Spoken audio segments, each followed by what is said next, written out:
Kita sering mendapatkan masukan untuk tidak pernah menyerah, selalu diyakinkan jika apa yang kita inginkan pasti tercapai.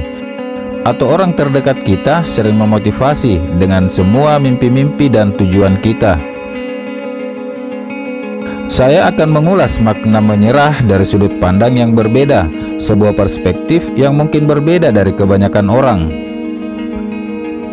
Perlu diketahui jika sikap pantang menyerah dapat menjadi bumerang yang bisa memberi dampak negatif terhadap kualitas kehidupan dan kesuksesan.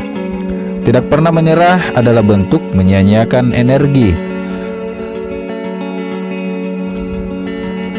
Jika sikap pantang menyerah kadang dipandang sebagai sesuatu yang hebat, tapi di sisi lain bisa menjadi kegagalan yang membuat keterpurukan dan sulit untuk bangkit kembali. Ada kalanya kita mengetahui kapan harus menyerah agar bisa memberikan sentuhan yang berbeda terhadap kesuksesan, suatu makna yang bisa membangun kebaikan dan dapat menjadikan kesuksesan menjadi lebih bermakna. Lalu kapan dan bagaimana kita harus menyerah? Caranya dengan menjadikan momen menyerah menjadi sebuah alasan untuk mengevaluasi dan mengintrospeksi diri. Menyerah bisa dilakukan ketika semua usaha dan perjuangan telah kita lakukan untuk meraih satu hal yang kita cita-citakan. Ketika perjuangan telah kita upayakan, maka menyerahlah dalam arti menyerahkan segala sesuatunya kepada Yang Maha Menentukan. Kita tinggal menunggu hasil yang kita upayakan itu apakah sesuai dengan kehendaknya. Maka jangan menyerah selagi masih ada hal yang bisa kita usahakan.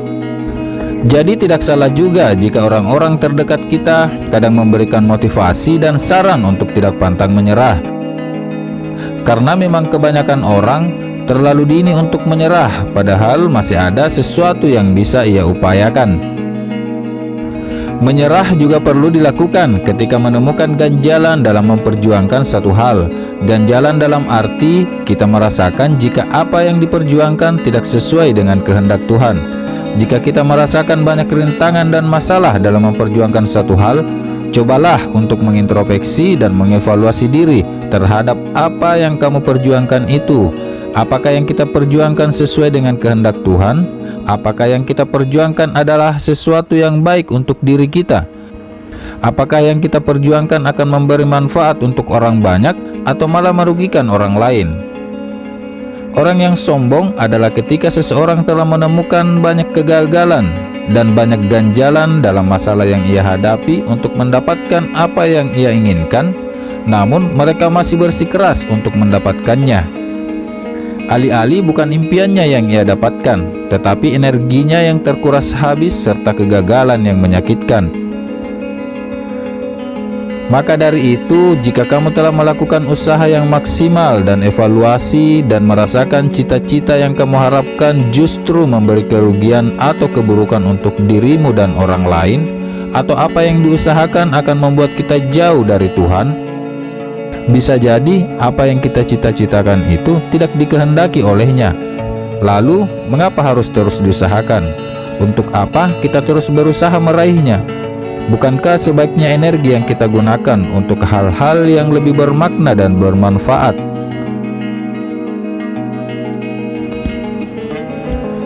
Begitu banyak kejadian yang membuktikan jika manusia tidak bisa memaksakan kehendaknya akan satu hal yang ia harapkan. Karena bisa jadi apa yang ia harapkan tidak sesuai dengan kehendaknya. Sebagai contoh, dua orang yang memiliki usaha yang sama di bidang kuliner, akan tetapi yang satunya bisa sukses menjalankan usahanya sehingga dapat membuka cabang yang lain di daerah lain. Akan tetapi yang satunya malah gagal dan bangkrut, padahal ia juga sudah berusaha sekuat tenaga untuk membangun usahanya. Secara logika seharusnya kedua orang ini bisa sama-sama sukses. Akan tetapi bisa jadi ada faktor lain yang membuat salah satunya gagal. Maka perlu diingat bahwa kehendak manusia di bawah kehendak Tuhan. Jadi sekeras apapun kita berusaha untuk meraih sesuatu yang apa yang kita harapkan itu, akan tetapi jika Tuhan tidak menghendaki, pasti tidak akan tercapai. Dari kisah tadi memang jika kita melihat sudut pandang antara putus asa dan berjuang, seolah putus asa lebih dominan. Tapi perlu diingat bahwa setiap individu bisa mengetahui di batas mana ia harus berjuang, di batas mana ia harus berhenti berjuang. Setiap individu juga bisa mengetahui jika dirinya terlalu mudah untuk menyerah, dikarenakan ia terlalu pasrah pada keadaan. Padahal ia tahu jika ia masih punya kekuatan untuk memperjuangkan apa yang ia harapkan. Namun beda halnya dengan memaksakan kekuatan untuk apa yang diharapkan, sementara ia sudah tidak yakin lagi jika ia bisa meraih apa yang ia cita-citakan itu. Dan sebagai kesimpulan, kamu bisa memberikan makna positif dari kata menyerah dalam dua hal. Yang pertama, menyerah dalam arti menyerahkan segala usaha yang telah kita lakukan kepada Tuhan yang Maha Menentukan. Menyerah terlalu awal dapat mengakibatkan kita kehilangan kesempatan. Tapi tidak menyerah walaupun sudah tidak ada lagi yang bisa dilakukan merupakan bagian dari keangkuhan. Yang kedua, menyerahlah jika memang apa yang diusahakan akan lebih besar kerugiannya atau mudaratnya dari manfaat yang diperoleh.